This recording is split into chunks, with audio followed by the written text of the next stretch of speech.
Do you feel like that your Shopify store's homepage doesn't compare to other stores? Do you feel like that you are missing out on sales and conversions because of an under-optimized homepage?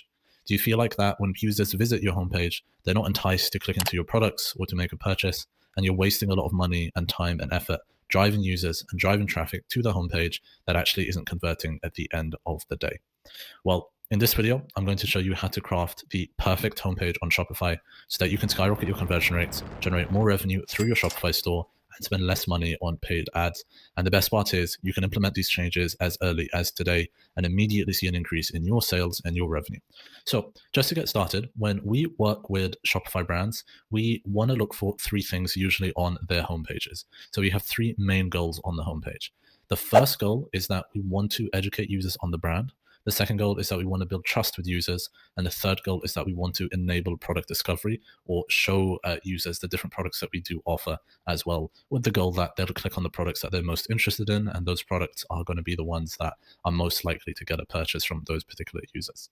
Now, that's not in order, so those aren't necessarily, from most important to least important, but those are the three main goals that we are looking for on homepages. If we start with product discovery, because that probably is the most important one, what we like to do is implement some type of shop by goal section or something along those lines on the homepage. And the reason why we do that is because if a user is shopping based on their current goal, then they're shopping according to their most pertinent pain point currently. So the things that are most front of mind for them, the things that are most top of mind, that they're most interested in solving right now, or they're most interested in addressing right now in their life or in their profession or whatever it is that they're shopping for, those are the things that they're more likely to purchase products or services for, because those are the things that are bothering them the most, right? In terms of building trust with the user, we are going to rely a little bit on UGC content for that. Now, building trust with the user does kind of tie into the other point of kind of educating users on the brand, because just by definition, by someone finding out more about you or more about your brand, they usually trust you more. However, in this specific case, we want to be talking about some UGC content and some things that we can do on the homepage to specifically increase trust with the user. So we want to include review stars on our product badges and things like that. That's pretty much a given, and most brands do that. But one area that we have seen a lot of our clients fall down with when they come to us initially is that they are connecting brand reviews, they have Google reviews, Trustpilot reviews, etc., but they're not really showcasing them on the homepage or on other pages on the website either.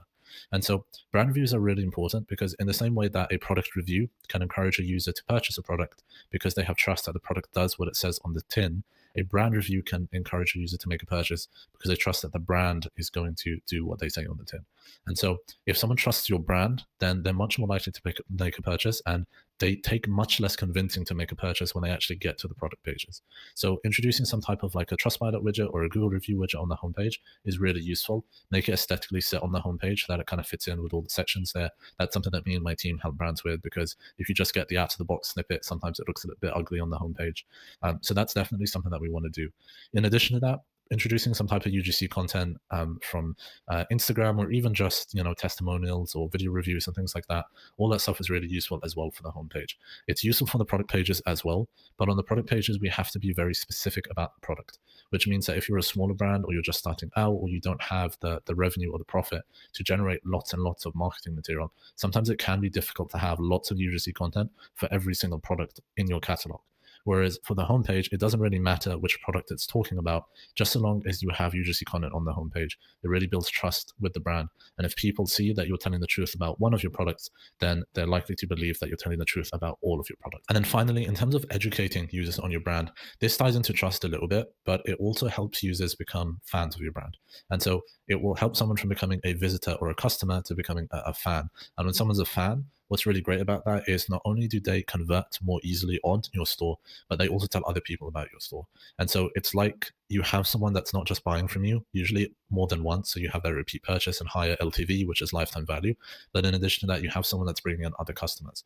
And so you get free acquisition based on that. Where you imagine we have to pay Facebook, we have to pay Meta X amount of money per month or per day to generate X amount of customers. Whereas if we acquire a customer that turns into a fan, they're bringing us customers for free.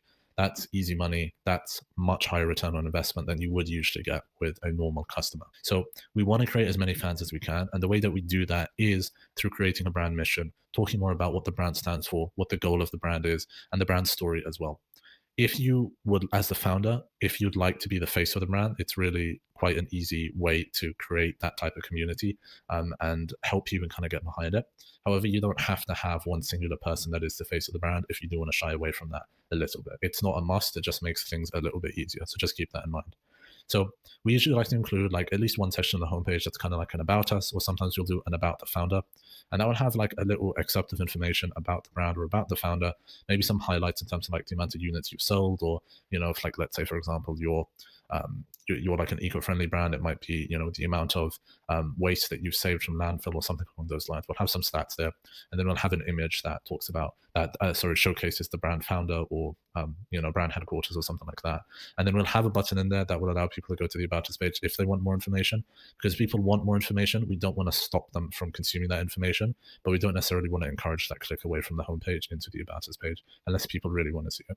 An ideal user journey is to go from the homepage to the product page and then to the checkout. Sometimes, though, people will require more convincing. So they might go from the homepage to the About Us page, to the blog page, to the collection page, to the product page, and then to the checkout. So just to recap, we have 3 main points here. We want to educate users on the brand. We want to build trust with users. And we also want to enable effective product discovery. We want to make it really easy for people to find the different products on the store and look for the products that they're more likely to purchase based on their goal, or based on their desires, or based on their pain points. So I hope that all of this was useful for you guys. And I hope that you can take this information and apply it to your own Shopify stores. However, if you do run into any issues or need any help with this, just click the link down below and you can apply to work one-to-one with myself and my team.